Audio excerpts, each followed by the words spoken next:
Okay. Again, it says live with like seconds on there. I don't know Weird. how it always does that. I'm just going to have to get over it Yeah. because it's just apparently going to happen every time. But hello, hello. How are you doing today? Hello, everybody. We are here for our live discussion of Jonathan Safran Foer's Extremely Loud and Incredibly Close. Mhm. You can see we have very shiny covers here. It's a Very very shiny beautiful cover. cover. I do have to say Yeah. that I really do like the cover of this book. Yeah. Before we get into that, obviously we want to say hello to everybody and talk a little bit about the upcoming weeks and what that looks like. So, Mhm. Laura, do you want to kind of tell us a little bit Yep. about our calendar for the upcoming weeks? Yep. Okay. So I know we're discussing July's book, or sorry, June's book now, not January, June. Wow. Um, so for July, it's Dani's birthday month, and she has chosen Rosie Hopkins' Sweet Shop of Dreams by Jenny Colgan. So we'll be reading this in July for all of you guys who don't have a copy yet. Um, for our dates, we're skipping July 3rd because of the July 4th holiday here in the States. So we will see you for the first time in July on the 10th. At 4 o'clock for our new releases, new product releases, and some anniversary shop announcements. I'm sure we'll be in there as well. And then at 4:30, we will have our usual productivity sprints where probably both of us will be starting Rosie Hopkins. So we will not see you for a week. In between 2 weeks now, we won't see you after today until the 10th.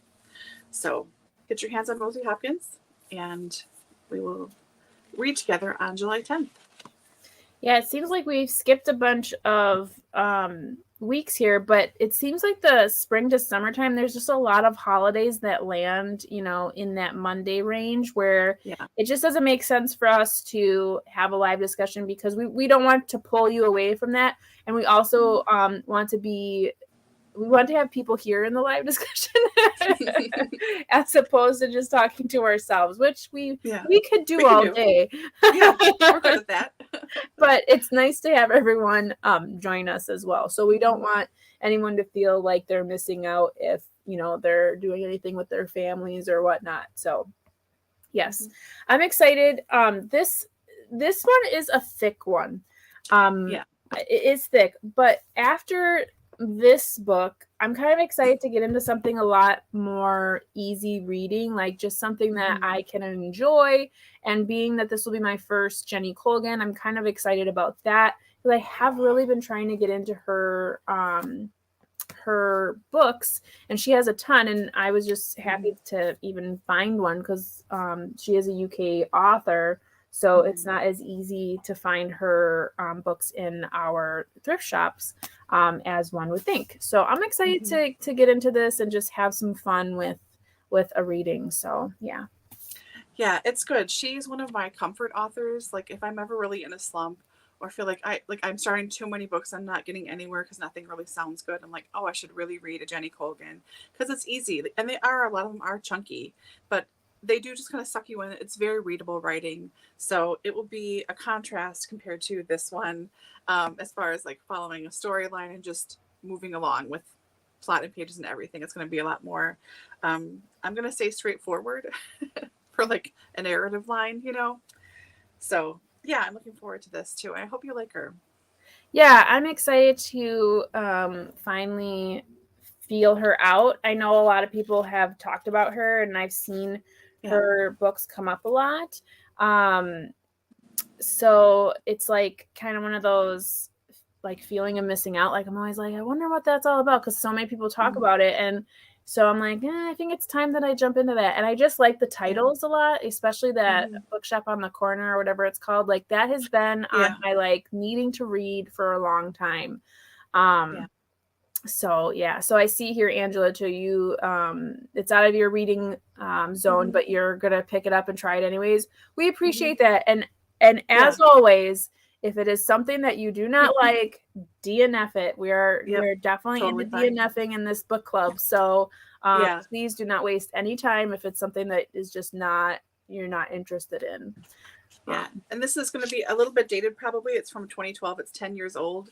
So 10-year-old British chick lit. It's going to be a little dated, but I think it will still be a good time. Yeah, Like yeah. yeah, it'll be all right. Oh my god, there's a map. Oh, I thought you were gonna like there's a bug or something in your book. No, no, I just love a map. I was just looked through. Oh my God. Oh, the town is called Lipton. That's cute. Aw.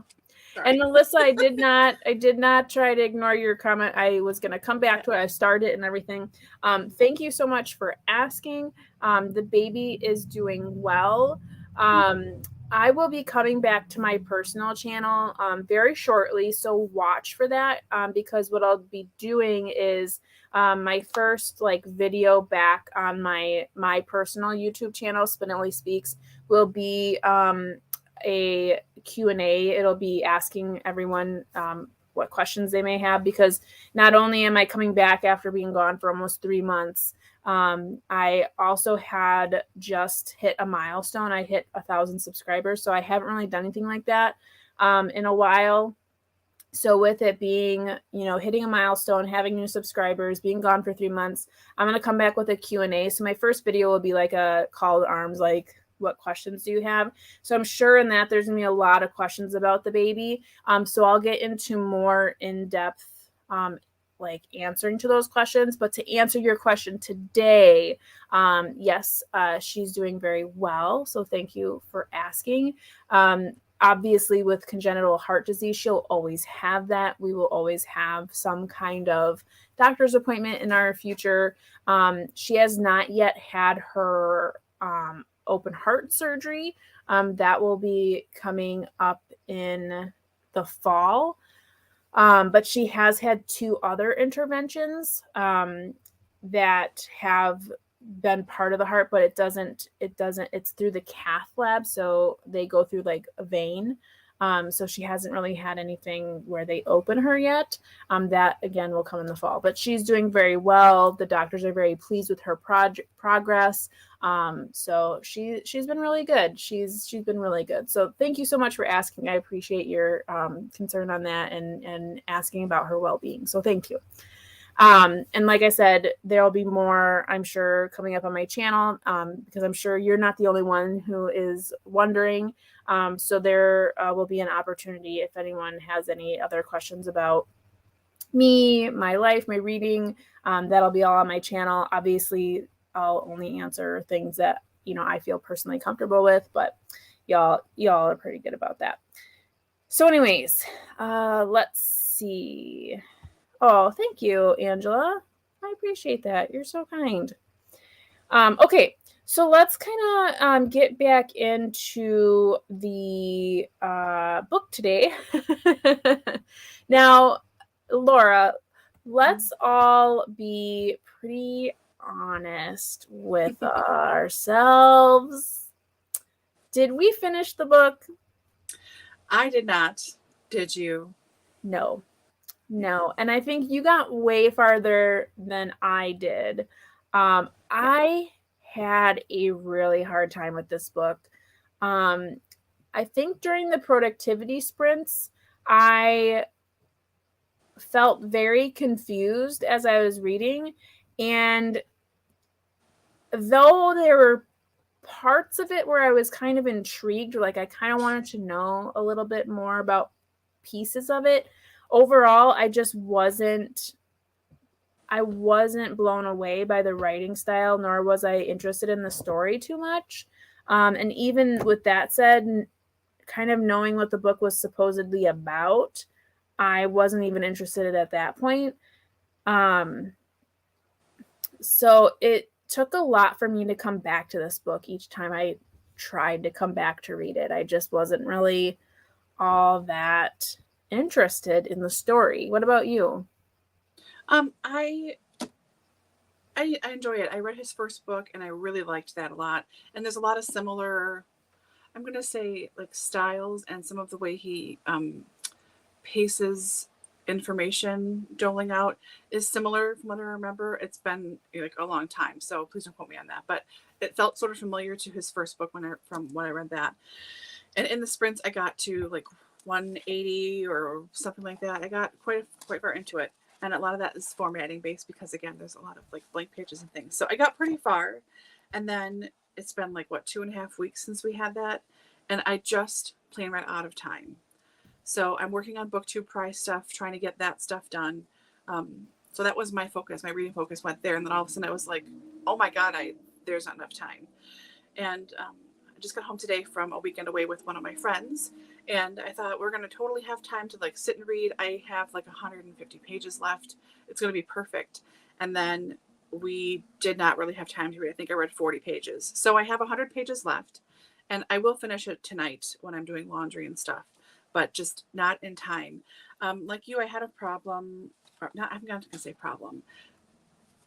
I wasn't pulled into anything, and I wasn't like really jonesing to get to find out any kind of mystery about things, because it is sort of scattered and there's so many voices talking that it didn't really pull me in and hold my attention.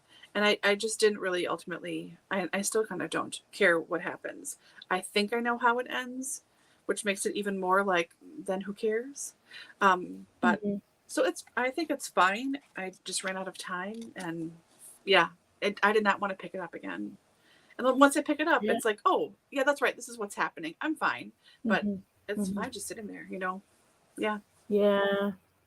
I think that's my problem too, is why I have such a hard time DNFing, because I always want to know like how it ends. Like I'm that interested enough that I just want to know how it ends. But I think that's with any book. Like I just was like, just tell me how it ends. Like it's the same with like a TV show or a movie that, you know, you don't really care to watch, but you kind of want to know what it's about. So you just find someone who has seen it, and you're like, go ahead and tell me everything about it. Like I know you and I do that all the time with certain things where you've seen it and I'm like, I don't want to see it, but tell me about it. And then you tell me, I'm like, yeah, I'm glad I didn't waste my time.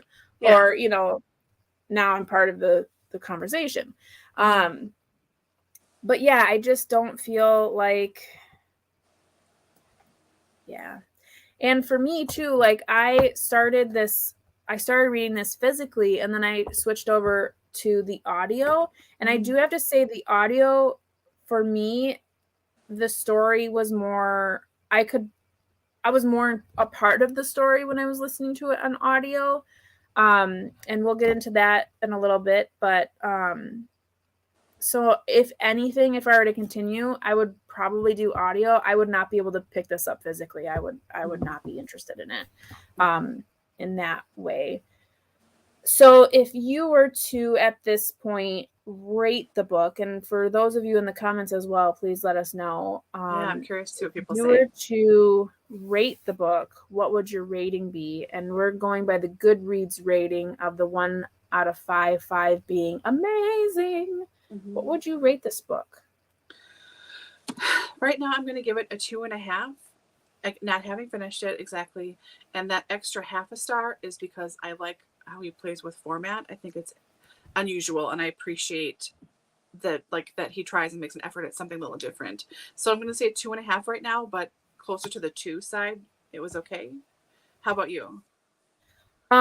So I don't think it's right for me to even rate it, because I think this is less than halfway through. I think this is like 40%, or even 30% of the book. So I don't think it's fair to rate an author's piece if I'm not even going to finish it. So for me, it's a DNF. I wouldn't be able to rate it based on what I have. Like if this was the end of the book, I'd probably give it 2 stars, because I'm not really interested in it. But like you said, the formatting is different. It is interesting. And I think that was one of the things that was most interesting to me, was coming up to those different grammatical formats, and then the images that are interwoven in there.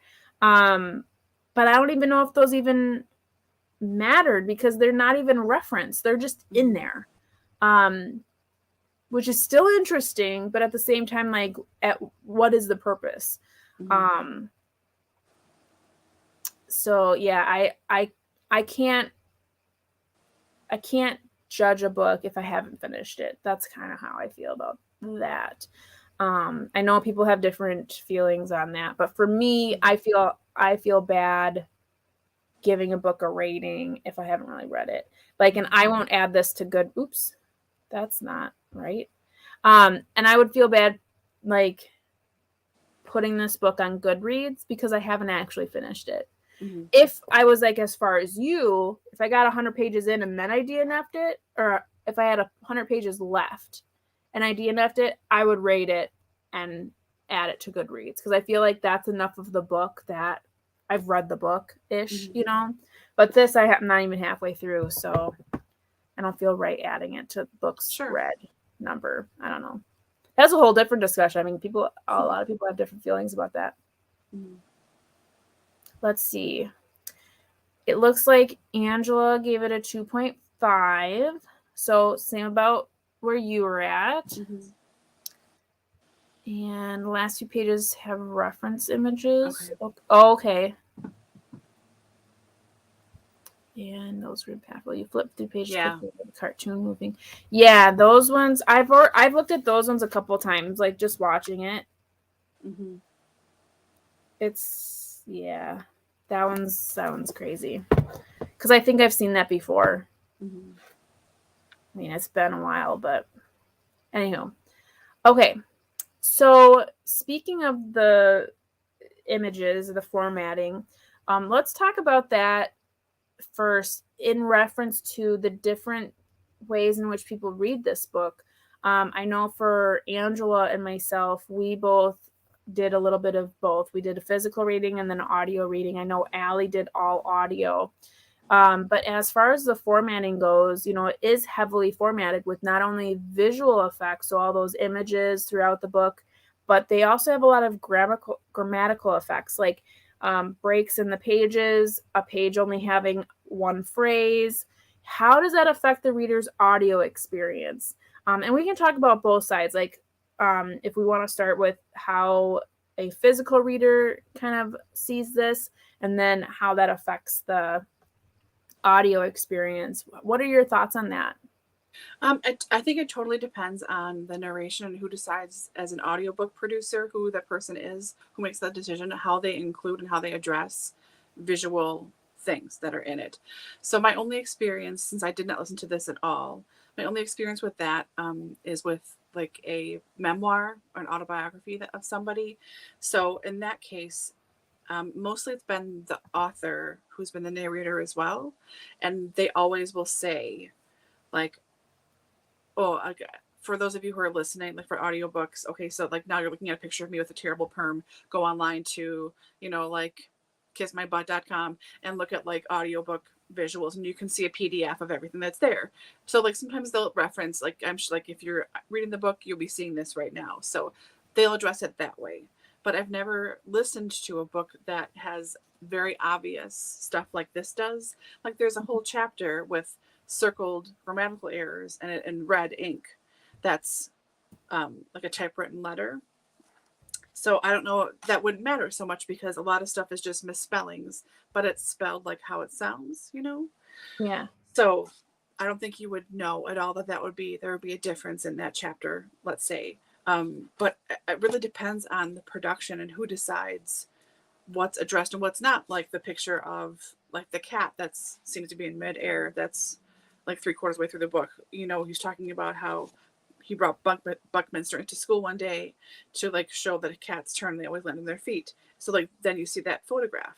And if that's not referenced, then I guess who cares? But I feel like maybe it should be mentioned at least. Like, oh, and in the book there's this, a picture of this, or I don't know. So that's my only experience with stuff where it's been addressed directly, usually with the authors and narrators. So it helps that they're like, oh yeah, it's this, versus I'm assuming just some random voice actors that are doing the narration for this for different parts.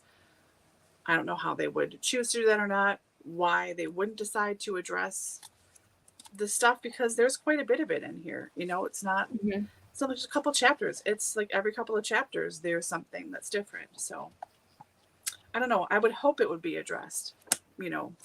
But you're saying no. Like, what did you think about listening to parts of it? You were able to like then reference this too and be like, oh, well, what the heck? Yeah. So for me, so there's a couple of different ways this conversation can go because, like, for me at least, I started the book physically, so I knew that there were going to be pages that had images on it. So when I was listening to it on audio, I was following along with the book because I knew that there were going to be elements of the book that I was not going to be able to hear. And like you're saying, certain books, depending on how they were produced, will actually have reference to those formatting or images. This book does not. The production of this audiobook really only captures different voices for the 3 different narrators. So there's Oscar, the grandmother, and the grandfather. They all 3 have different voices. That is the only like difference as far as like helping the reader understand who is the speaker, but there is no reference to like coming up on an image or coming up on different formatting. The only time I heard, and like I said, I've only about 30-40% in, the only time they reference like a formatting is in the grandfather section when he is talking about the grandmother's typing her story and there were blank pages. And all it is the narrator goes blank page, blank page, blank page. However, if I was an audio reader and I did not have access to this book, I did not ever physically see this book to know that there is different formatting, to know that there are images, I would be so confused, first of all, why a narrator is saying blank page 3 times over, and the effects that the book has on your interpretation of the author's story are completely eliminated through the audio experience because you do not have any reference to the fact that things are grammatically changed or altered or spread out. Like when there's the one phrase, I mean, that is a significant, like the author did that on purpose to leave one phrase on an entirely blank page. That is done very intentionally and it's supposed to impact your reading. So the fact that as an audio reader, you do not see any of that, you do not get that impact, I feel like it's a completely different experience. For me as an audio reader, it just felt like a story was being told. But having the book in front of me, it makes you wonder, like, well, why did he do that? Why does he have this, one phrase? And see if I can find one here. Why does he have it like that? Why is that part of the story? Of course, now I can't find it because here we go. Like, this is significant to have this one phrase on a whole piece of paper. That's a significant piece of the story. Yeah, it's a choice. Yes, that's very intentional. So to not have that as an audio, I mean, here's one of the blank pages. Again, we have one phrase, before we have more of the story. It's a big deal. So as an audio reader, I mean, to me, I couldn't consciously tell someone, oh yeah, read the audiobook, it's great. I would not tell somebody to read the audio.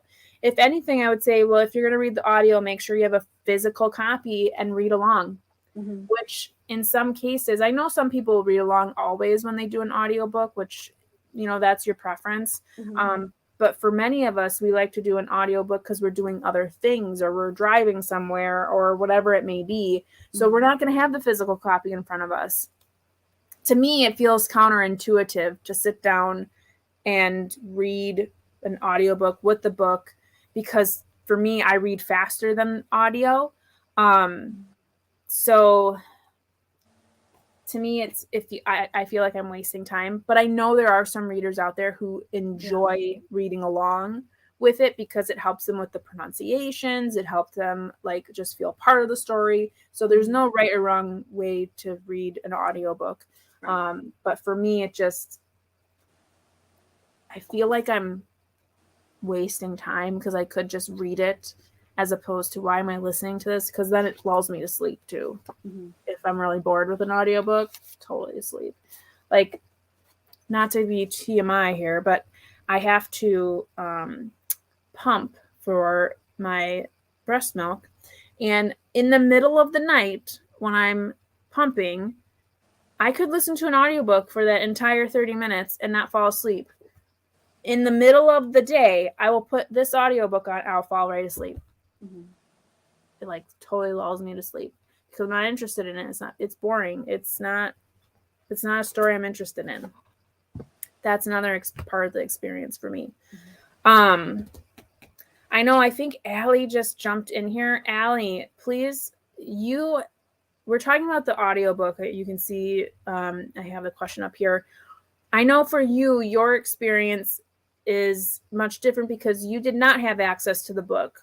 What was your she had the e-reader. She had ebook too. she had the e-reader. That's right. Yeah. Okay, never mind. Just kidding. That's another experience too.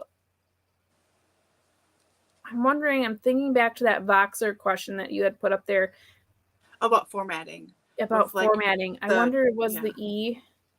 Go ahead. No, I was going to say, yeah, the e-copy. And I think, Angela, maybe you answered this. I don't remember. I just read it yesterday and kept moving. But Allie, you were asking if it was all the text was pushed together, like a back and forth conversation was in one paragraph in the book. Yes. And it is. Yes. It is. It's not just the e-reader. It's like a Morse format thing. It actually is that way in the book. Not always, but mostly. Yeah, and that brings up another thing too. That's another big reason why I DNF'd. I cannot stand that. I do not like dialogue that is not formatted properly. And I know that dialogue is really, there's a right way to do dialogue, but it's also at the author's discretion because so many authors do it differently because you kind of can do it differently. There's technically a right way to do it, but there's very rare. It's very rare for an author to do it the right way. Usually they just do it the way they like to do it. Mm-hmm. It was a huge issue for me in this case. I did not like that. Well, how did you feel about the dialogue? That was fine. I mean, because I could keep track of the back and forth. I could read it quicker because it seemed more conversational somehow than line, which normally I would think I would be into or kind of need that more. It was easy to go back and forth, especially when, I don't think you got to this part, when he was talking with his therapist. It was the back and forth sort of teasing. It was obvious to me what Oscar's answer was when he was talking versus the adult asking the questions or saying a word. I knew the adult's word versus Oscar's reaction. So that was easy for me to just be yeah, and just kind of keep going through it. The thing I have a problem with though, to back you up or whatever, is books that don't have any punctuation. I can't read them. I just can't. It's too annoying. I don't know what your inflection is, what your attention is. Is this someone speaking? Is this an internal thought without quotations? How do you tell sometimes? That's one thing I can't stand. Apropos of nothing. I just can't do it. So, yeah. And you wouldn't even know that if it was an audiobook. Right. Yeah. Mm-hmm. There's a classics author who doesn't use punctuation. There is, yes. Gosh, I can't think of who it is. It's not John Steinbeck because we've read two of those. You had said something. Yeah, I would have been I can't feel it's one of those though. One of those American writers. Anywho, it doesn't make any sense for this conversation. Mm-hmm. Angela just says here that when it's audio, if it's a repeated page, it would, and so on. I didn't get that far, so I wouldn't know. Okay.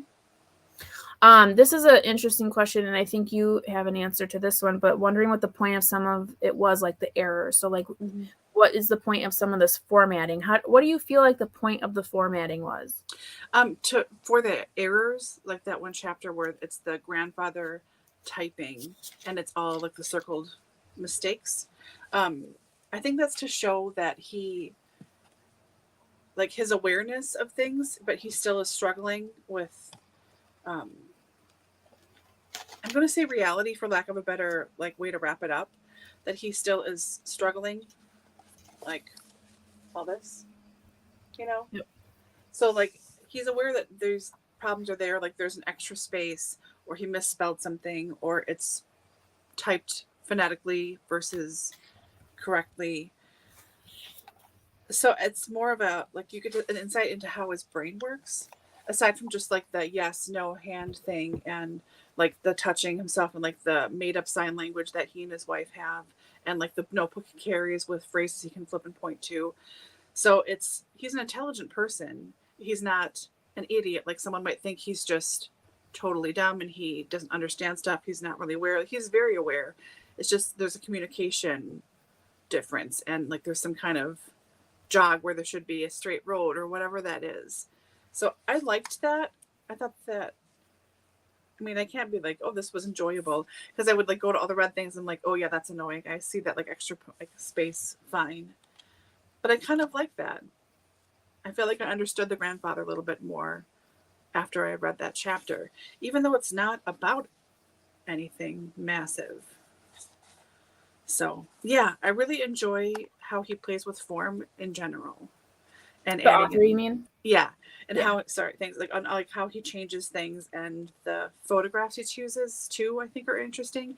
Even though it describes, or like something that's on the previous page, or he had just been talking about, the kid was talking about, like this individual selection, like that specific image was kind of interesting too. Like, oh, why that cat? Or why that picture of that doorknob? Or whatever. I don't know. I'm a fan. Yeah, no, and But, I mean, I would yeah. agree to a certain extent. I mean, I like the idea of it being different. There's not a lot of books that play with this. Mhm. I think that trilogy that came out recently was a Lumine or something like that. Yeah. You know, that Like found things, yeah. yes, plays a lot with formatting. And I do think that is a very unique concept. And I feel like I would have liked it more had I been more interested in the overall story. Oh, yeah. I think that plays a lot into it. Because I did find myself in like enjoying kind of like really dissecting the images, like, oh, this is really like why are we looking at this? You know, like this is so interesting. Yeah. And I'm like, I have doorknobs like that, but they don't have locks like that. What kind of door would this be on? And you get kind of stuck on it, and that's cool because you don't have that in a lot of books. But what sucked for me is I'm like, I don't really care about this story. Like, and then when I switched over to the audio, I was kind of upset that I was technically like missing out on the images. Yeah. So yeah, I mean, and especially too, and obviously I haven't gotten to that point yet. But you know, pages like this, you know, where we know this is like bleeding on top of each other, you know, this would have been really interesting to me. But I'm not interested in getting that far. Right. And so like what you said with this, so this kind of is a great example of how humans are able to understand one another without needing to speak to one another. I think about like first impressions. You know, you can tell a lot about a person by your first impression of them. Even though first impressions are often wrong, they're often correct as well. So I think something like this, like you said, you were able to understand the grandfather a little bit more because these are his like little idiosyncrasies. Like these are these little things that are part of his personality. And even though it's just, you know, formatting, it's him correcting himself, it says a lot about him, and it says a lot about how he wants to be perceived and how he perceives himself. So I think that was a great comment of yours to point that out, that this was a perfect chapter to really understand him more. And I think for a reader who got to the end, that was probably a pretty impactful chapter for sure. Hello, Allie. Yeah. Yeah. That's us. Internets are terrible. Okay, just looked up info on this book, and ambiguity is the theme. So some of the weird stuff makes sense. Yeah. I think too, this book historically has always been talked about as a 9/11 book, a book about, you know, what happened on that day, on September 11th. And I wonder, how many of you feel like that's what this book is about? Like, how many of you feel like this is a 9/11 book? Yeah. I not to take words out of your mouth, but I think you and I would probably agree on this. We both thought it would be a lot more about 9/11 and referenced more, and that would be more of a focal point or like a B plot point or something. Instead, it's just there in the background and not ever directly referenced. It's just, his dad died in the towers, and that he was like, Oscar's a quirky little kid, and his dad understood him. They were like two peas in a pod. So this kid is trying to grieve his dad and figure things out by the quirky games they used to play together. So it's like it's sort of sad, but it's also like, this is going to sound so mean, but like a lot of kids' dads died. So why is Oscar's story important?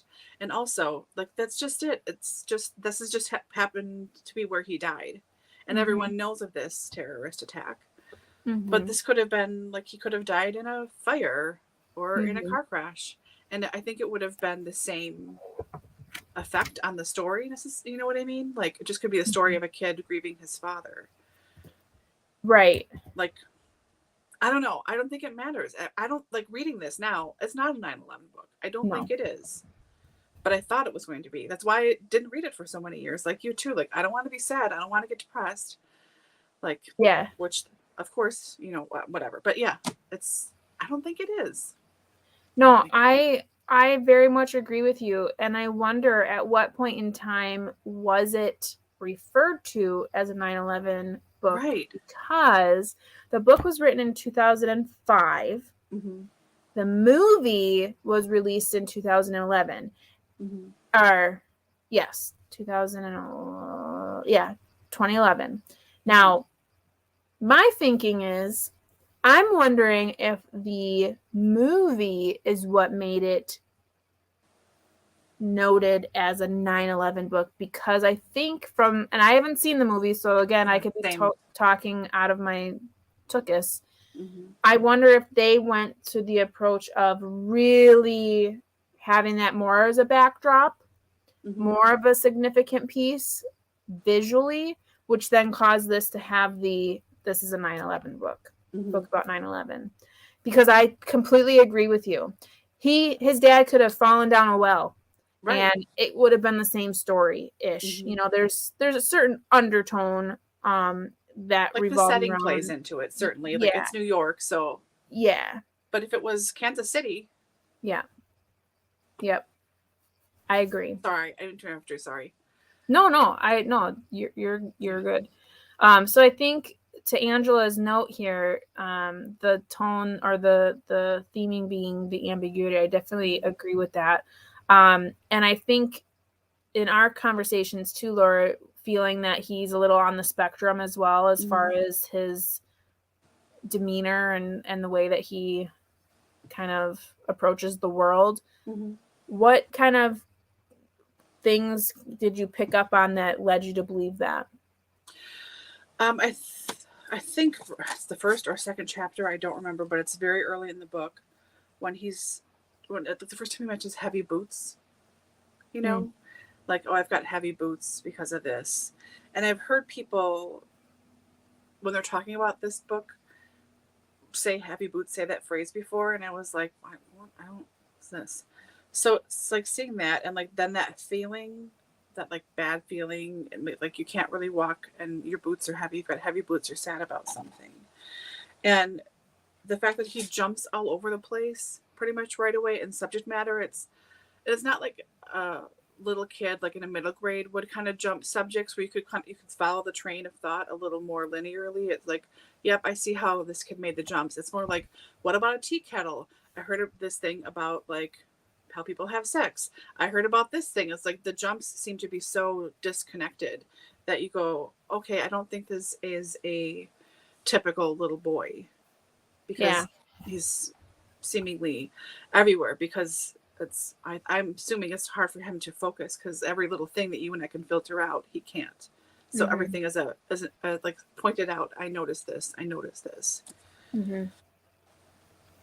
Yeah, I found the way he talks to others too was very interesting, and not to say that makes him on the spectrum, but Mm-hmm. just the way in which he talked, I don't know how you felt about it, but I wonder too, like, does he sound like a 9-year-old boy? Like, to me, he doesn't sound like a 9-year-old boy. I had to keep reminding myself that Oscar's 9. And I think that kind of into this question here, does the author really capture a voice of a 9-year-old? Or does it sound like a 20-year-old who at the time was the author's age? I find this happens a lot in books.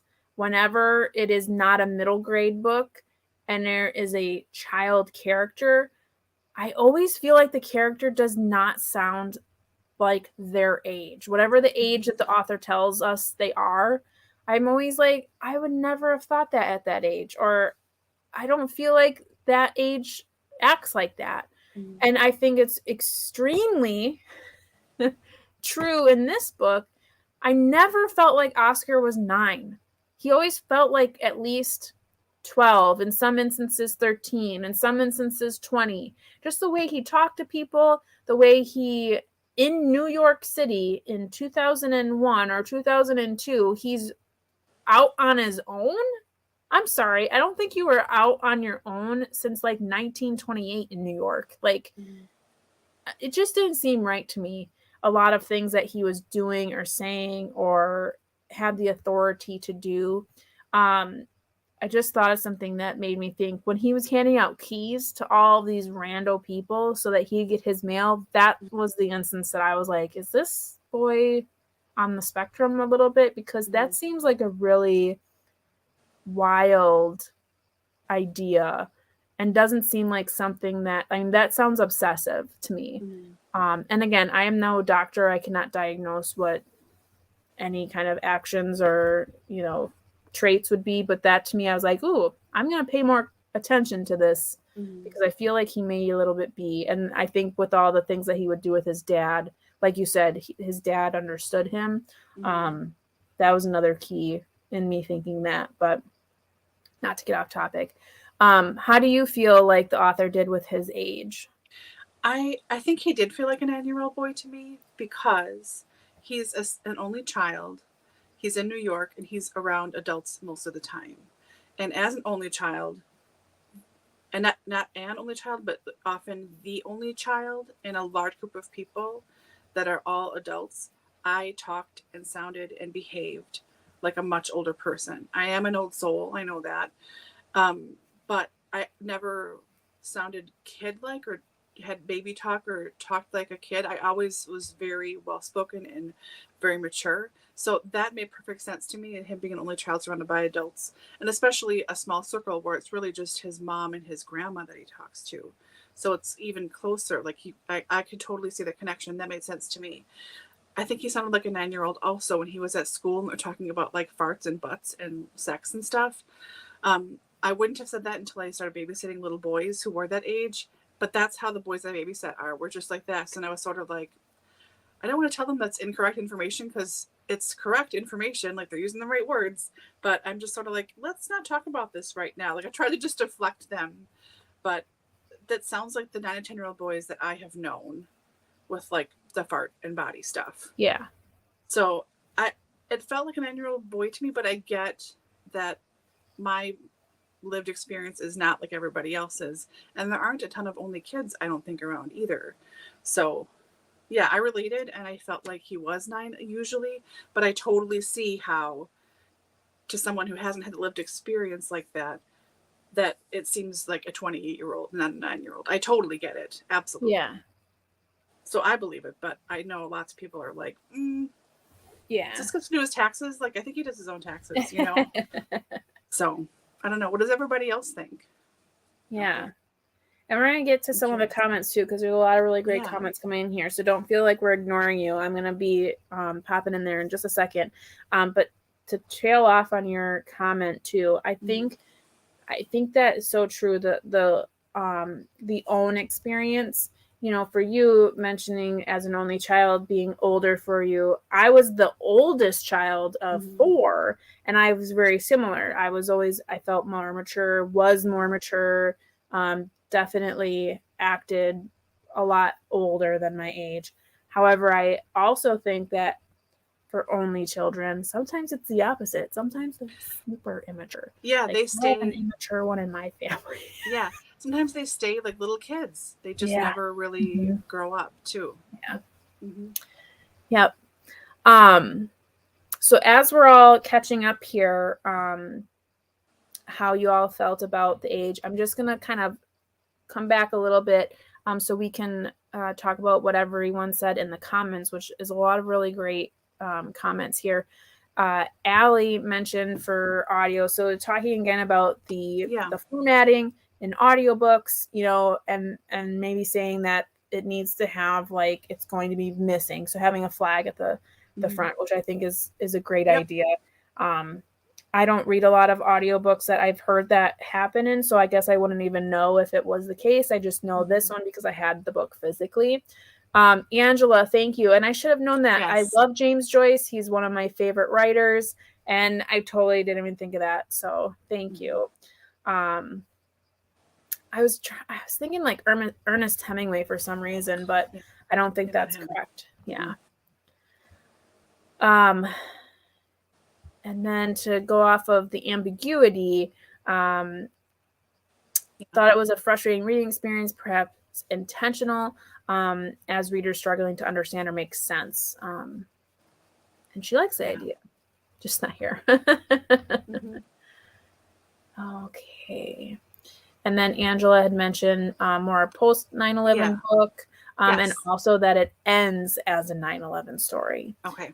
So maybe when you're done with the last couple pages here, Laura, you will get that feeling, and then you and I will have a chat so you can tell me all about what the book was about. Because I will not be finishing it. And this I want to come back to. So we're not going to miss this, but I'm going to come back to it because I think this is a great topic that I want to discuss, but I don't want to miss the other comments. So I'm just going to start it and we're going to come back to it. And Angela agrees on the spectrum. And then I saw later on here, Cheryl had mentioned, oh, I'm missing. Here we go. Oh gosh, here we go. Okay. Cheryl mentioned that she's met several children who talk and act older who are on the spectrum as well. So there may be some truth to what we're feeling in this character. Sure. I've not talked about this book with anyone else to know if they felt that, but I feel like I've been noted. I think maybe because I'm older and I know children who are on the spectrum now that I am older and I know more children, I feel like I'm noticing it more in my reading. And I guess I never thought of that as I was reading books, unless they like tell you that the character is on the spectrum. And I think in my own working life, I've met a lot of adults who are on the spectrum, or who, what I did before our business is I worked in employment. So I would interview people on the regular. And there were several times where a person left my office and I was like, wow, I really think that person was on the spectrum, just because of the way they acted, the eye contact or lack thereof, different things that you get that feeling. So I've been a lot more aware of it. And now in my reading, I feel like I see it more. And I don't know if that's just a me thing or if it's truly, there's just a lot of characters that authors write that show some of those mannerisms, and maybe they are written that way, intentionally. Let's see. Angela, disordered thinking, taking things literally. Back to our 9/11 discussion too. Allie agrees, not really a 9/11 book, but given the psychological effect of 9/11 on the entire U.S. population, they understand themselves as a nation. It does affect people's responses to Oscar, same as World War II, albeit vastly greater scale effects that can affect an entire nation. And I think that comes back to why there are 3 narrators, because we're getting 3 different traumatic stories that are pulled together to give you this story. I guess, if that makes any sense. Yes, that's exactly what I was thinking of, Angela. The Curious and Seeing the Dog in the Nighttime. I feel like you know he's on the spectrum, like right out of the gate, though. Like, I feel like you know that he has autism. I haven't read that book in a really long time, but I feel like it's explained to you in the beginning. Like, I haven't read that, but I know the main character is autistic or on the spectrum. But I know that he's on the spectrum. But I've never read it. Yeah, it's so good. It must just be there. I feel like that book is one of those books that people like get or they don't get. Like, and I don't mean like they don't get that he's on the spectrum. I think either they like it or they're like, this is really weird.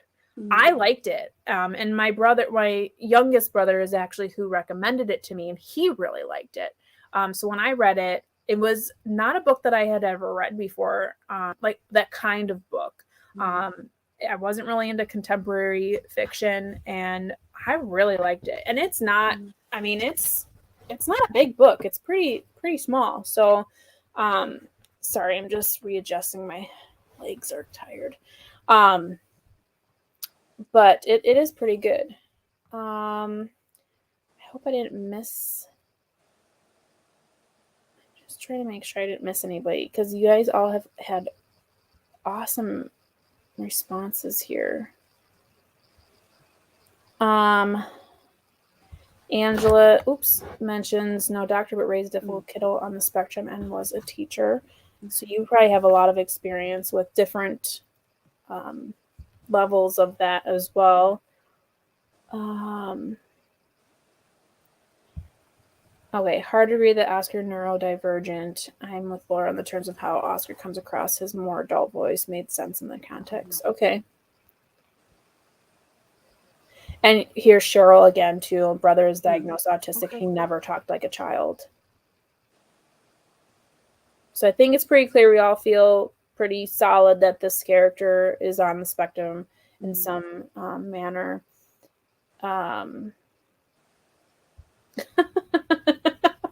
Yeah, me too. Yeah. Yeah. I mean, I can't even. Allie, what would we do without you? Seriously, you are like the heart and soul of DoubleBookedCo's book club. You're amazing. Thank you.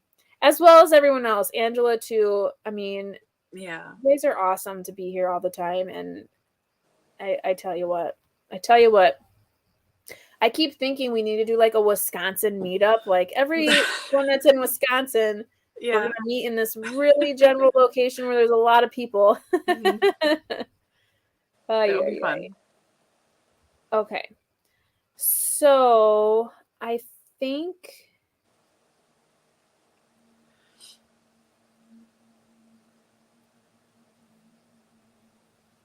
okay. So the rest is more conversation within the chat.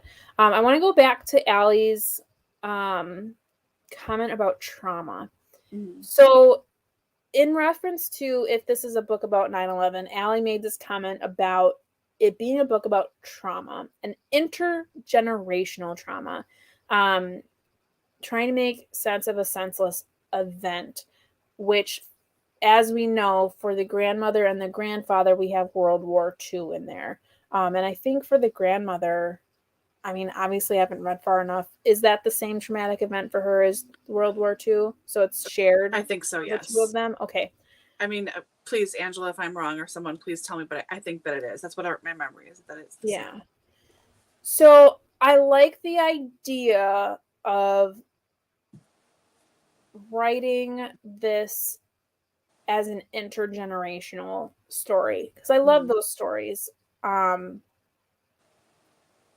this one specifically being about trauma, because this is a huge trauma, especially for a young boy to lose his father and then in such a way. And for me, like, I would think the only reason I would want to finish this book, is to find out what that last message was, because he keeps bringing it up and I'm just like, I just want to know what it was, because you know it's going to be terrible. you know it's going to be terrible, because all of his previous messages were like, everything's fine, I'll be home for dinner. And then you're like, no, you won't. No, you won't. No, you won't. What is that last message?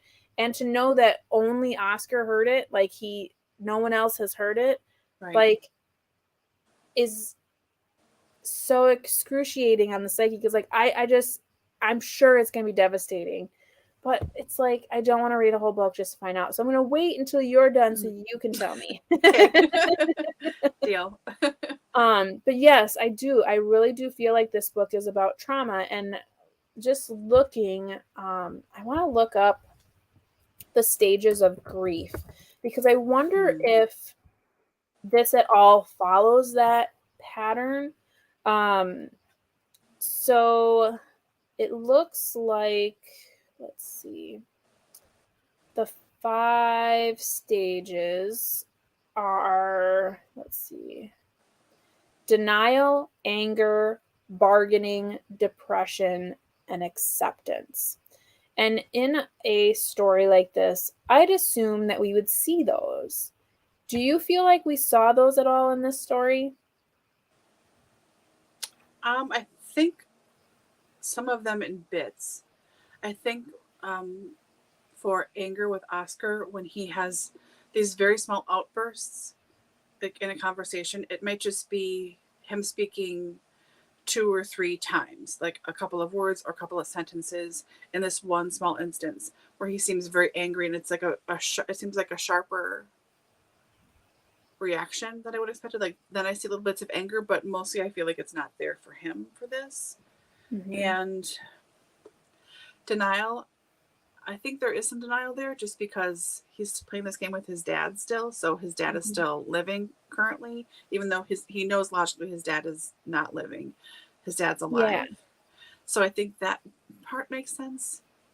Maybe there's more than I'm thinking. I don't know. What do you think? No. I feel like you're on the right track there. I agree in that. I think you see very little of it with Oscar, and I think it's because of the way his character is written, because I feel like those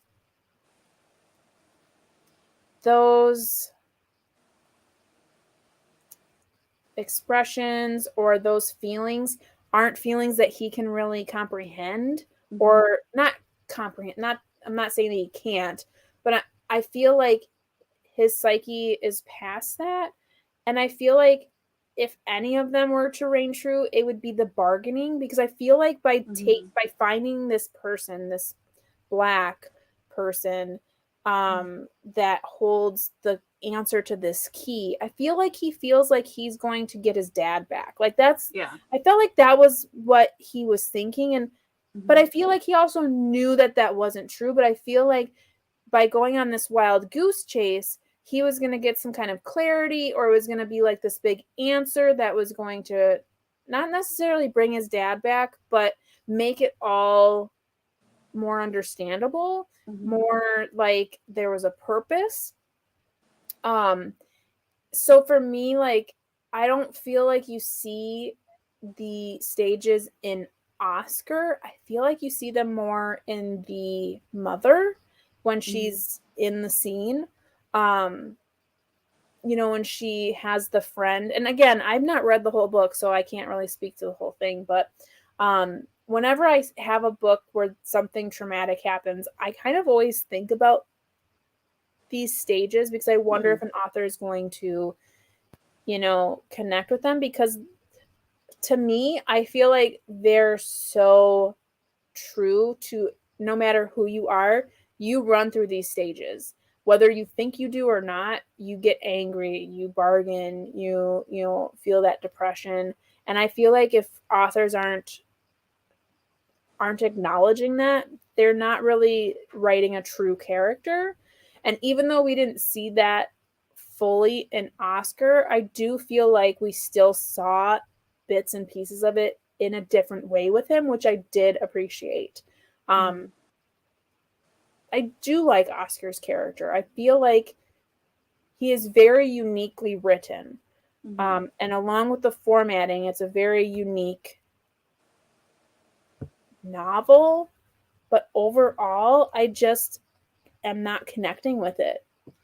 Yeah. I just, you know, we sit here and we talk about these books, And usually it always sounds like I'm going to rate it really low because I'm like, oh, I don't like this, I don't like this. And this one I feel like, am I talking myself back into reading it? But quite frankly, I just don't. I just, yeah, I'm not interested in this at all. Mm-hmm. So sad because I feel like I'm also talking myself into it, but I'm not interested.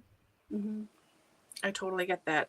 I know I was trying to explain this to my friend Nan, who I was on vacation with. She's like, so tell me about this book.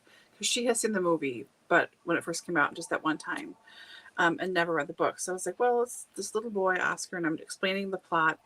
And I'm like, see, all this stuff makes it sound like it's really gripping, but I could leave this the rest of my life and might once or twice be like, I wonder how that ended. But that would be it. And it would never be enough ordinarily for me to pick something up and go, hang on, let me see what happens. I need to know what happens. It's sort of like, meh. I mean, and for such interesting, discussionable, like lots of topics, all this stuff kind of a thing, I don't really care. Yeah. It's so strange. It's such a juxtaposition I would not have thought would have happened with this book. Mm-hmm. It's very few books that I felt that way too, of like, no, because usually I'll power through. I will just power through it. And the fact that I even found the audio on my Hoopla and I used the token to even download it, like I could still say like, yeah, I'll listen to the rest of it. And I have no interest. I have no interest whatsoever, especially because I know you are going to finish it and you're just going to tell me. Anywho, any more about the trauma piece? I feel like I totally went into a different direction. But yes, I definitely think this book for sure is that is the ambiguity and the trauma, more so than just 9/11. Angela, thank you so much. No matter how big or small we get, everyone in the comments is always part of the conversation. Absolutely, and that is why for some of you, whether or not you're in the Voxer group, and again, always, no matter when we are in the year or years to come, if you ever want to be added to our Voxer group, please let me know. I just need to know your handle, and then I can add you to the discussion. But Angela, that is why I always add our link to the StreamYard here. It doesn't just have to be Laura and I here in the discussion in this audio visual. If at any time anyone wants to join in and be part of the audio visual, you can do just audio, or you can do the audio visual. You are always welcome. So I always put that link in there. You are not obligated by any means, but anyone at any time, if you want to be part of the actual conversation here in the window, please just follow that link and I'll add you right on in. It will be really fun. Yes.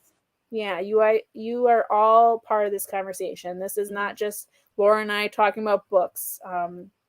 We wouldn't have a book club if it wasn't for you guys. Yes.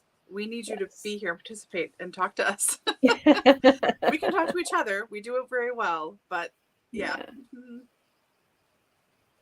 Okay. We have a little bit more reference on the autism or the spectrum, difficulty expressing feelings, and I definitely agree there. 24 debit told scared. Yeah. Wow. Oh wow. Crazy. I'm sorry to hear that. That must have been just terrifying. Yeah. Allie here, the more I reflect on the book, the more I wonder if the mom had heard the messages, found the hidden phone. We learned through the book how she knows that Oscar thinks she doesn't. Yeah. And when I first thought of that, we have to remember, like, hidden phone. Okay, what? Because in your mind, were you envisioning an answering machine, or were you envisioning like another cell phone? I was thinking answering machine. Me too, but the way he was describing it too, I'm like, is it an answering machine? Because how do you just take an answering machine? Yeah. And to me, I was like, did he forward the messages? Because at first, my first thought was an answering machine, because we grew up with answering machines. We know how they work. But then the way he was describing it, I was like, did he forward the messages? Because now, in this new day and age, you can just forward voicemail messages wherever you want them to go. So I was like, oh, because I'm thinking, okay, well, wouldn't the mom be like, where's the answering machine? Right. So where's this like mobile phone? yeah. What about this? Mm-hmm. So you're probably very right there, Allie. The mom probably definitely knows. Yeah, I thought she did. I suspected she did, but I am 2 chapters past the chapter where Oscar is talking to his therapist, and he gets really angry a couple of times. But that chapter ends with Oscar's mom going in to talk to the therapist. Danny, so you have reference, and Oscar either has or finds a stethoscope, so he puts it in his ears and listens at the door, puts it against the door to hear what they're going to say about him, and what you get is like this conversation. So back and forth, it's like the therapist, what he's hearing him say and the words he hears his mom say. And it's about like how they're talking about like maybe he has a problem, maybe he should be hospitalized. It seems like he's not engaging like you would expect a child to engage, and he is avoiding the trauma. Like all this stuff, is he a danger to himself? And then the mom gets angry. So that's the first time you really see as a reader exactly like, no, she's got his number. She understands her child. She has like the big picture. She knows what's going on. For me, that was like, okay, good. She does, because she seems absent so much of the time. And I think that's because we spend so much of it with grandma and grandpa, and then in Oscar's own little world. Like the mom is only there if she's physically there. You know what I mean? But yeah, that was like, okay, yeah, she's totally there. Totally there. She totally has to know. I'm sure she's heard all the messages too, and just lets Oscar like keep it to himself and listen to his dad, and you know. Well, and considering we only get his perspective, we don't know what she really knows to a certain extent, unless he tells us. Sorry, Angela, I didn't realize that was another part of your story there. That's crazy. Yeah.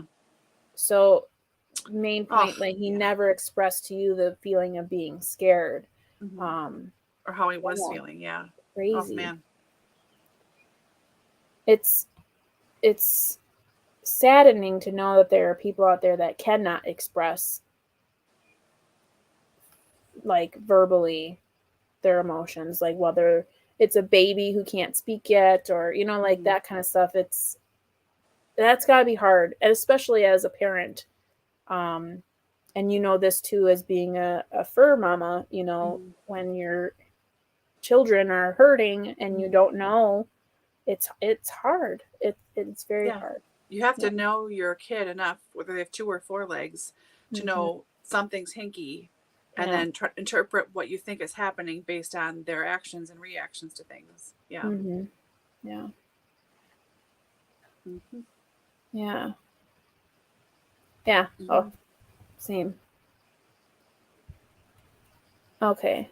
After finishing the book and being very annoyed, found it a lot of times, I have found myself reflecting on the book quite a bit since. Not suggesting you finish, just a data point. You know, that's funny that you say that, because I was just having this conversation with myself like yesterday, the day before. I was watching Tiffany over at Beautiful Minutia. I don't know if anyone follows her. And she had done a book haul. And one of the books that she recently hauled was A Gift from the Sea by Lindbergh. And Mara Lindbergh. And for any of you who have been following me for a while, I think it was 2 years ago, I did subscriber suggestions in September. So I read books from the suggestions of my subscribers. And Jeanette, one of my lovely subscribers and friends, and she is known to you as well, Laura, she suggested that I read Gift from the Sea. And I read it, and at the time, I really didn't like it. I was like, I don't know what the big deal is, like, whatever. And everyone flew off the handle. They were like, I can't believe you don't like that, like, blah, blah, blah, like, it's so great, like, and specifically Jeanette, like, saying this is something that you will pick up at different times of your life, and it will mean different things. And to coming back, walking around the pond, telling the story, coming back to you, Allie, and saying, you know, reflecting on these books, I can say, even though at the time of reading that book, I didn't quite get it or enjoy it or whatever it may be, I reflect on that book quite a lot. And I think if I were to read that today, I would have a vastly different feeling of reading that book. Mm-hmm. I also have been thinking about a lot of other books that we have read in this book club that I didn't quite like, but I consistently think about them. And I think the point I'm trying to make as I walk around the pond here is even if a person does not like a book, it still has value in the sense that it may have triggered something in you to think about certain things, or events or ways in which you conduct your life. I think about Little Bee. I hate that book with a fiery passion. I think about it all the time, though. And I think about it because it's such a sickening story about refugees. And what it's done is it's made me more conscious of the fact that it happens.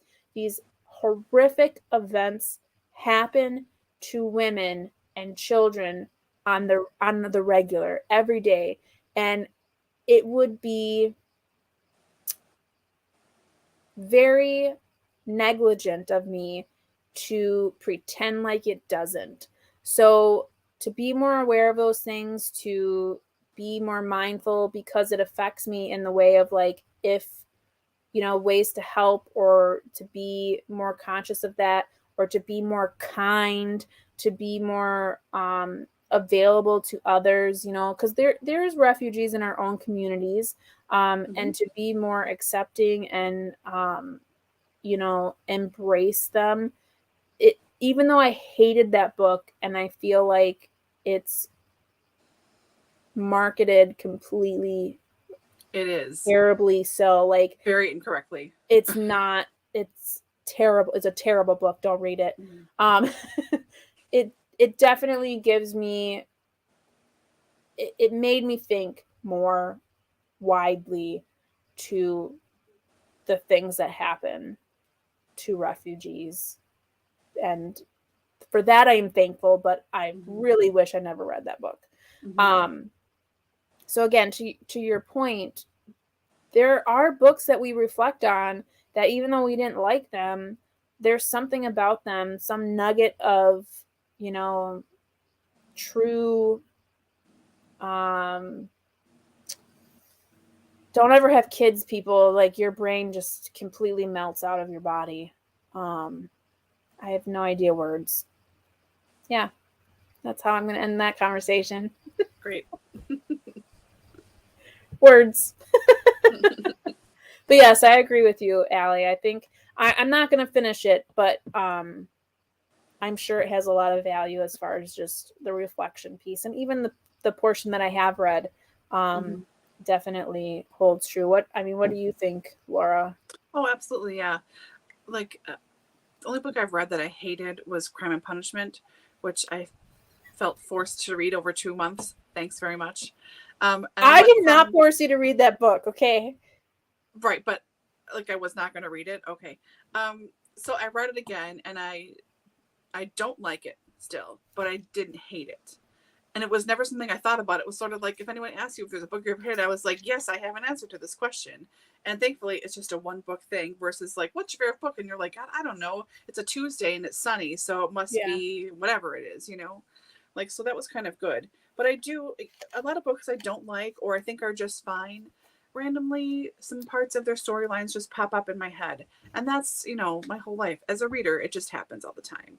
And sometimes it is, like, it goes kind of in spurts for me. Sometimes it is the books that you don't like as much or you find annoying or whatever it may be, or you didn't like how the author handled that part in the middle and it totally twisted it and it became a totally different book or blah. But everything still has value, Even the most fluffiest of fluffy books has value. You're learning about how different people would react in a situation or how they see the world, or, it helps you just broaden your perspective regardless. you know. So enjoyment, non-enjoyment, you know, what genre the book is, what grade level or reading level it's at, doesn't really matter, because it's all going to affect you and add to the richness of your life, both interiorly and exteriorly, you know. And that's why we all read. Yeah. Aside from that's why we read. I think there's other reasons why other people read. Yeah. I escape a lot too. I mean, I really do. I try to get away from the events of the real world and try to get out of my life. And it's like a little trip. Like, no, I'm going to be here for a little while now. Like, I've had enough of this reality. I need for an hour. Like, okay. And now I can come back to it, you know? So, yeah. Allie mentions that she has seen the film. So follow-up question, Allie. How do you feel about the adaptation of the film to, or the book to film? Do you feel like it was accurate? Do you feel like it, you know, did it go away? That's the same question. Is it accurate? That's all I have to say. Oh my gosh, words. Angela, I know. Angela, you said you had watched it, but just once a long time ago. Is that right? Maybe I'm misremembering the Boxer conversation. I don't know. I have not seen it. I would notice if the answer machine was different for sure. Absolutely, yes. And yes. I love how everyone says we are forcing you to read. I'm pretty sure I recall, was it the last book? No, was it the middle grade book? I'm pretty sure Allie was like, yeah, I'm not going to read this one. And then like a week later, she's like, I'm done. I'm finished.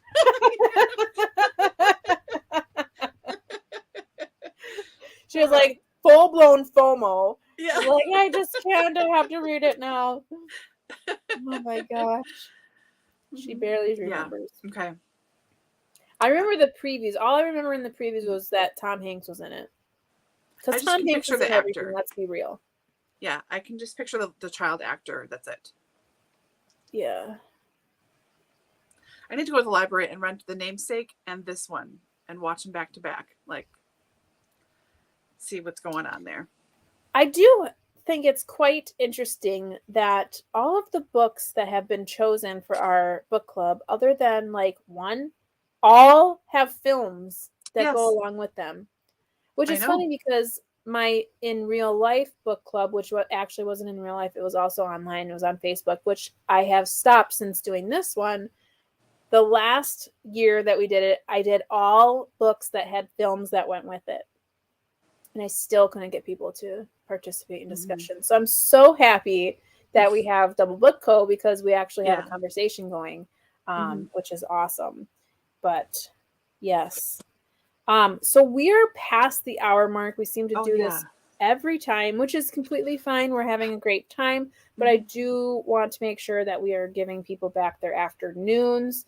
Or early mornings, Allie. Or early mornings. Some people have to get to work, Allie. But any last thoughts, any things that we didn't discuss? I know there are a plethora of things that we could discuss in this book. We could talk more about the narrators, seeing that there were 3. We could talk more about the grandfather and the grandmother and how they affect the story. We could talk about a whole bunch of different things. And I'm sorry that for anyone who may be watching and are wondering why we didn't talk about certain things, it's just the train of thought that happens throughout and what we can fit in an hour, which we have passed that point. But I think for those of us who are here and appreciate this book club, I think it works well for us. However, at any time, if anyone in the comments has a question that they want, discuss, like we want to talk about this, definitely always have that for us. We are, like we were talking about before, you are as much part of this discussion as Laura and I are. So please never feel like you can't add to that. I would rather talk about everything that everyone else wants to talk about rather than stuff that we have prepared for sure. So thank you all for being here. Cheryl, great question. We are going to be reading the Jenny Colgan's Rosie Hopkins Sweet Shop of Dreams. Let me hear. I can put it up here for you. So this will be the July book, and how we pick this one. Typically, we do polls. So Laura and I, at the beginning of the year, we went through all of the books that we owned, and we found all of the books that we both shared. And it came up to like 31 books or something like that. And then each month, we kind of tried to put them into groups that made sense, like together. And then we would typically have you as our book club pick which of those 3 books for that particular month we would read.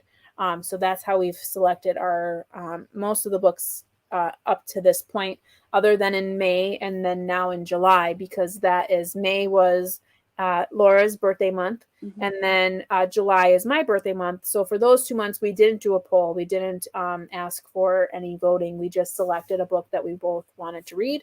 And this is my pick for July for my birthday month. So this is the next book that we'll be reading. I think this is like the category of women's literature, chick lit, whatever you want to call it.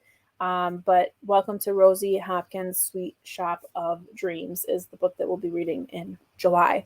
Then when we pick up for August, so you will see in our next live, which will be July 10th, where we do the reading sprints, we will tell you what the titles are for August, and then you'll be able to vote on one of those 3, and then that's how we'll pick August's book.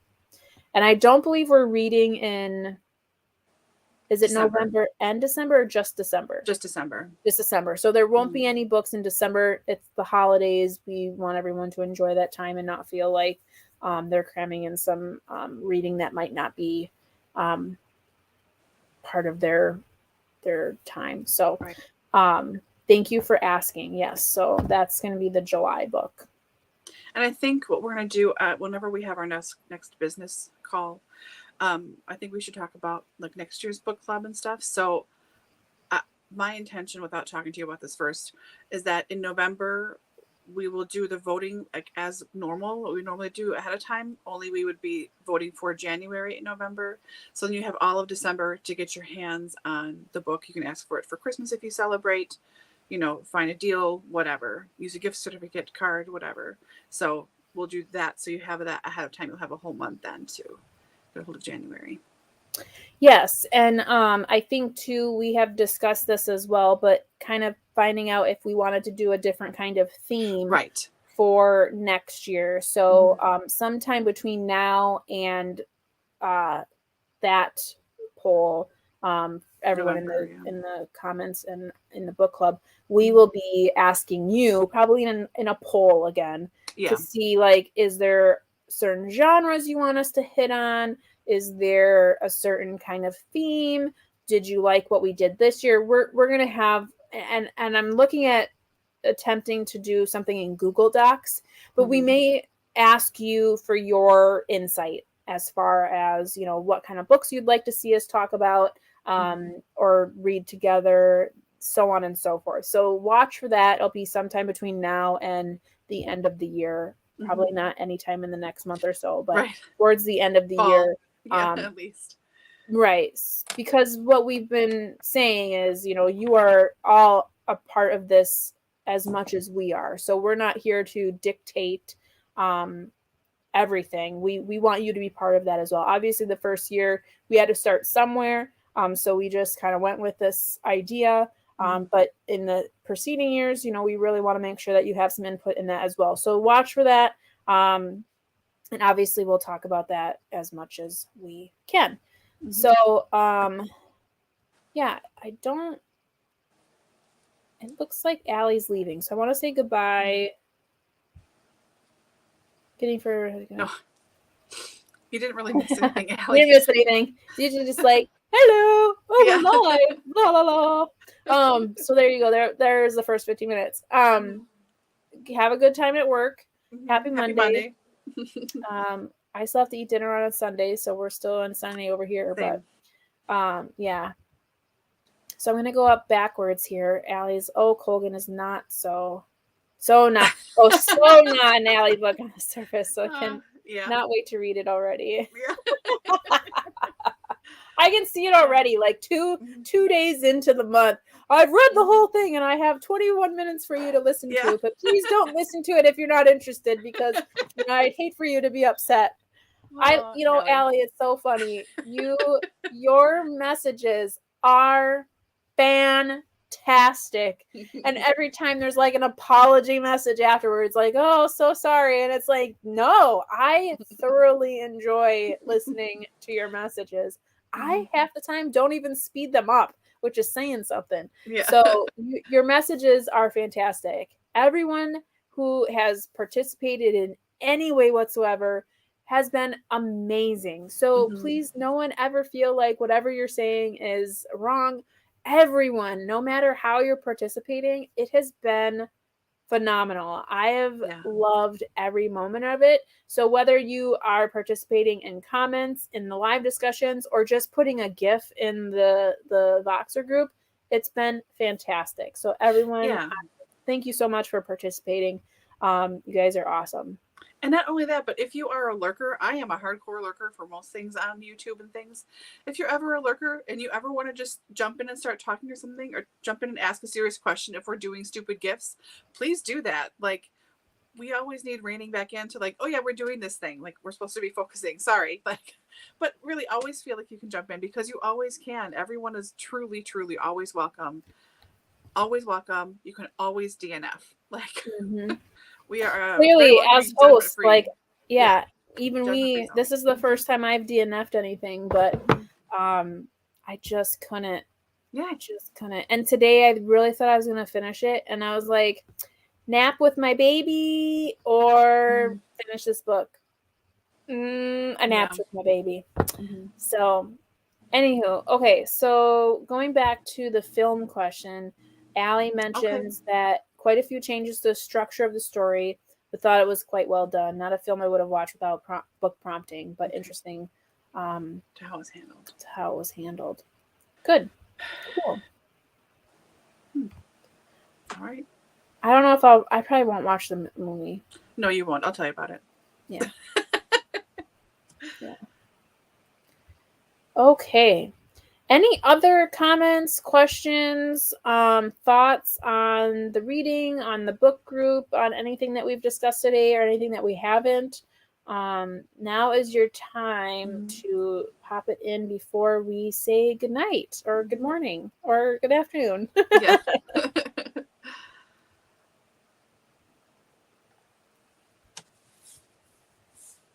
Okay, I think we got everything. If I missed the comment, I apologize. Yeah, thank you. Thanks, Angela. If you ever want to do a Wisconsin meetup, Angela, you're number one on our list. Yeah. There's quite a few, actually. There's a few booktubers and subscribers that are in Wisconsin that it would be interesting to get together. I would just hate to announce it more publicly, because I feel like I'm always afraid there's some stalkery lurkers out there that I wouldn't want to be put a video up and be like, everyone that's in Wisconsin who wants to meet with us, we're gonna meet at Starbucks in this place. I feel like that's very unsafe. So I feel like I'd have to just I know you live in Wisconsin, we're gonna meet at this place if you'd like to join us, but no, you don't have to come if you don't want to. And if they show up, I feel like we know them. I feel like Angela and Mama Mia, Dawn and Allie, I feel like there's a few that I feel like I wouldn't feel uncomfortable, but I don't want to publicly announce it either. Right. I feel like that would be very unsafe. Yeah, what we did on Litzy, which is a different app that it's like Instagram, but not Instagram, which is Litzy, that it's there were a bunch of us that were in Wisconsin that we found out about. So we used a certain hashtag. I think it was cheeseheads or something, whatever. And we all decided based on roughly where we all lived, what a middle point was. So it was Madison. And we all did a meetup. Whoever can come, can come. I hope everybody can make it. We did a book exchange. We brought stuff we didn't want to read. If you want to read it, we're going to pile it in the middle. take what you want, and everything that's left over, one of us will take and donate to a foundation of literacy, whatever. It was so much fun. It was so much fun. I think maybe like 15 of us showed up or something. It was great to meet people in person that online, and from chatting with them a little bit, and like how they think about stuff, like, oh, that Dawn, she can't handle romance at all, like there's any kind of romance in a book, she's like, I'm out, or whatever it is. It was so much fun. It was like a really fast 3 or 4 hours of chatting in a coffee shop, and it was a great time. So yeah, I was just like, yeah, I'd love to do this again with something. I'd love to do it with all of our people here. Yeah. So that might be something in the future too to think about. So we'll see about that. Yeah. Back to this too, Cheryl. Yes, Voxer is pretty simple. If you are interested, you can access it via PC, computer, or your phone. So it is an app on your phone. So like when I open it up, it'll look like this. So you'll have all your people, and then you just kind of click on the group, and like for instance, this is our DoubleBookedCo group, and then it's just a chat, but you can also do voice messages. So this little button here, you can hold down and like do a walkie-talkie. This is meant like a walkie-talkie, but you can do texts and GIFs in there. But you would just kind of voice what your thoughts are. It has a limit of like 15 minutes. And here, test message for Cheryl. See how she just texts that in there. So all you would need to do for me is when you download the app, it'll ask you to create like a username, it's called like a handle. All I need is for you to get that to me somehow. So you can either comment on this, or if you want to be more secure, you can private message me like through Instagram, or I think Instagram is the only way we can do a private message. And then I just add you. Or you can find me on Voxer, and I'm just at Spinelli Speaks, just like my channel name. So just spelt like, let me get this. So my channel name, which is right there. You just do at Spinelli Speaks. You'll find me. I think the picture is pretty clear that it's me. Just message me through the app with your username and just say you'd like to be added to the group, and then I just add you in. You won't be able to see anything that has already happened in the messages, but anything that has happened once you've been added, you'll be able to see all those discussions. So if you're added before July 10th, you'll get all of anything anyone does for this book. And we don't do a lot in there. It's not like it's not terribly chatty. Like specific questions in there. We don't have certain timeline of when you read this book. It's really just a place for us to joke around with one another, really. It's just a fun place. Like we just, a lot of times it's, oh, I'm having a hard time with this book, or I've gotten this far. Has anyone else gotten this far? Is anyone DNFing? So it's just more of like a chatty place that we go and listen to Allie talk about the books. It's fantastic. And it's not like super chatty either. Like, so you're not going to get bombarded with stuff. Like we go in little spurts, maybe once or twice a week. People will have a short conversation 3-4 times, and then nothing for several days. So you're not going to feel hopefully swamped by this like constant message alert, like, oh my gosh. It's not super chatty, but we have a good time. And what's nice too is if you have thoughts about the book and you don't want to type them out, that's what's nice about the voice piece, is you can just go on there, and even if it's just like a 30-second, like, I really don't like this book, I don't know how I'm going to continue forward, how is everyone else doing with it? And then we all hear that, we can respond either by voice or text. So it's a nice place to just have that camaraderie of reading the same book together. And like, if you're having a hard time with it, you have other people who may agree, like, oh yeah, I'm having a hard time too. Or, I know it was really hilarious with the first book, this year, which was Atonement. It was like within like the first couple of days, there were like 10 people that are like, DNF, like, I'm not reading this. Very funny. It was hilarious. And it just makes you feel closer with the group because you're all kind of on the same page, no pun intended. But so just either if you want to private message me on Instagram, which again, my handle is the Spinelli Speaks, or if you want to find me in Voxer, again, by Spinelli Speaks, I will get you added as soon as I see you in there, and we'll go from there. If you have any trouble, just let me know too. You can comment on this video if you want. Just be like, Dani, I'm kind of having a hard time with this, and I will do my best to help you through that, because we want whomever would like to be part of that group to join. So yeah. Yep. And I have the Pro, so I am able to eject people if there's anyone that we add at any one time and they become rude or crude or they're clearly not here for the right reasons. I can eject anyone from the group. So don't feel like, it's a pretty safe, it's what I'm trying to say. It's a safe place. And I monitor, I get the notifications right away. So I always check the messages immediately. Because I have been part of groups before where there's like one random person in there that clearly did not add themselves because they're interested in reading. So, but we don't have that problem right now. No. So we won't either. Yeah. You're on it. Yes. Cheryl, are you from California? Yeah, we do. We have people from all over the world. Yep. And there are some people in the group that aren't part of this discussion that are from different areas other than Wisconsin. Yeah. It's not just a cheese state kind of thing. Yeah. So awesome. Okay.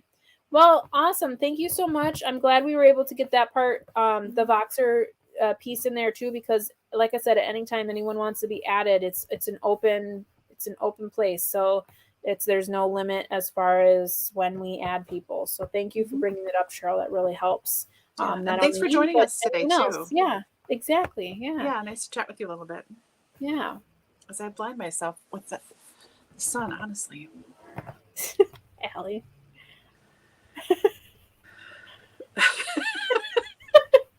Believe me, I've had a lot of thought on that. No. Every time I see her come through, every time I see Allie come through, I'm like, do I have time to listen to this right now? I do. Yeah, I think I do. Yeah. And then I put it up to my ear so I can hear it because I'm in a room where it's like, what are you doing over there? I'm like, I'm listening to a message. Yeah. Don't worry about it. Yeah. Don't worry about it. It's secret. Okay, friends, I need to get downstairs and see how dinner's coming along. My throat is super dry now from talking so much, so I apologize as always. Looks like Laura's going in for a nap. I know, honestly. No, I have to do all my laundry tonight from the weekend, so laundry and garbage out. And then clearly getting blinded by this. Yeah, my neighbors just pulled up, and I don't know if you can see, their car is clear. like right in my eyeball. So I gotta put the shade down. But okay, again, I can't say it enough. Thank you, everyone, for being here, being part of this discussion. If you're watching this in replay and you got this far, you're amazing as well. Thank you for being here. We appreciate you so much. We are very excited for next month and seeing how everyone does with that book and the books that come after that. So again, we hope you all have a really great evening, morning, or afternoon. And we really love you guys. So thank you so much for being here and being part of our book club. Thanks, everyone. Bye.